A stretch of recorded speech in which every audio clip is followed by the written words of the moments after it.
My husband and I both experienced a lot of profiling by the police department here.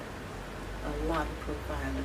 I had to travel through the park to, one of my assignments was Whittier School at 27th and Clearfield in North Philadelphia. And I traveled the park, and many times I was stopped because during that time I did wear a bush. My husband wore a bush, and he had beard, and and and there were times we did drive sports cars, and both of us had little sports cars.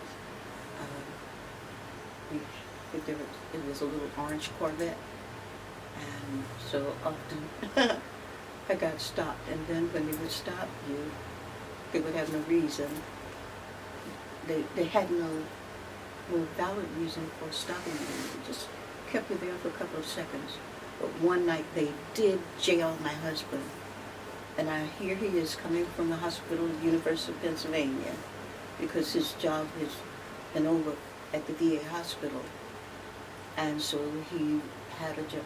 He was there at the suit, tie, trench coat, attaché case, and all, and he was stopped and jailed, accused of having robbed a gas station.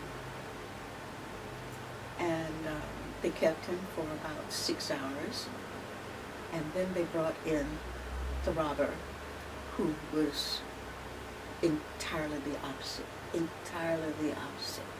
of him. And they laughed at him. They laughed at my husband. So we experienced that. And so we did experience a lot of, and then he was at,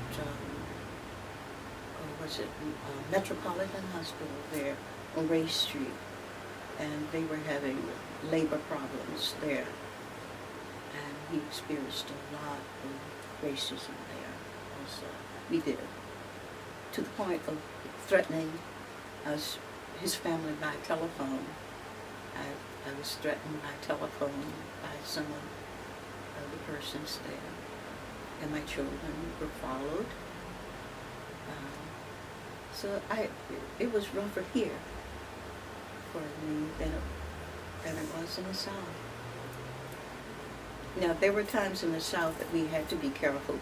As I said, we had a home on the island, and so traveling sometimes at night back and forth from the city to the island, you did have to be careful of profiling then. Not only were you followed by the police, but also by, white citizens who lived on the island. But it still was more profound here in Philadelphia.